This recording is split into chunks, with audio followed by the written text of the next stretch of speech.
សួស្តីបងអញ្ចឹងនៅក្នុងវីដេអូបន្តនេះយើងសិក្សាបន្ថែមជាមួយគ្នាទាក់ទងទៅនឹង option expense ឬក៏ការធ្វើចំណាយអញ្ចឹងដើម្បីធ្វើចំណាយបានបងត្រូវចូលកន្លែងពាក្យថា expense បន្តមកទៀត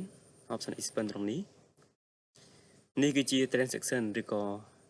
ប្រវត្តិនៃការធ្វើ expense បងពីមុនមកអញ្ចឹងណាអញ្ចឹងដើម្បីធ្វើការ expense បន្ថែមទៀតបងចូលកន្លែង add expense ត្រង់នេះបន្តមកបងត្រូវការរើសបើបងមានពី3សាខាអញ្ចឹងរើសមួយសាខាតើបង expense នៅក្នុងសាខាមួយណាបើមានតែមួយអីទេហើយបន្តមកទៀតរើសថ្ងៃដែលបងត្រូវការ expense ខ្ញុំ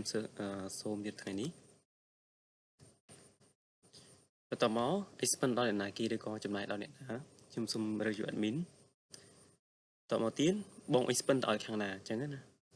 អញ្ចឹងខ្ញុំសូមរើស general ចុះបន្តមកបង expense ទៅលើអីគេអញ្ចឹង expense នេះខ្ញុំបានបង្កើតហើយដូចជាមាន expense ទៅលើប្រភេទបន្លែខ្ញុំសូមជ្រើសរើសប្រភេទបន្លែនេះអញ្ចឹងនៅក្នុងបើករណីដែលបងមានផ្សេងក្រៅពីនឹងទៀតបងគាត់ add row បន្ថែមមកចុចត្រង់កន្លែង expense code វាមាន expense បន្ថែមទៀតទាំងសាច់គោសាច់ជ្រូកសាច់មាន់ឬក៏ expense ទៅលើបន្ថែម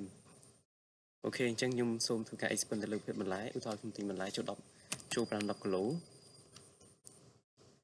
ហើយ1គីឡូ$1ចុះខ្ញុំឧទាហរណ៍ជាគណនីបងខាងក្រោយនេះ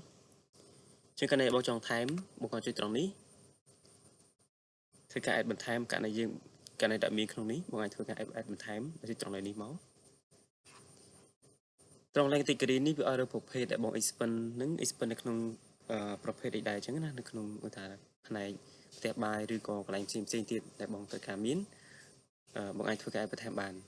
បន្ទាប់មកខ្ញុំរើសក្នុងផ្ទះបាយតែមកចំណាយគេចំណាយលើសាច់មាន់សាច់ជ្រូកសាច់អីចឹងទៅប្រហែលគីឡូអូខេឥឡូវខ្ញុំមានតែមួយទេខ្ញុំធ្វើការរើសតែមួយសម្លុបមួយចោលហើយព័ត៌មានខាងក្រោមនេះជាព័ត៌មានដែលយើងធ្វើការ expense បងមើលថាត្រឹមត្រូវអស់ហើយបងគាត់ចុចពាក្យថា save តមក submit ចុច yes ជាការស្រេចអញ្ចឹងមានន័យថាការ expense របស់យើងគឺទទួលបានជោគជ័យ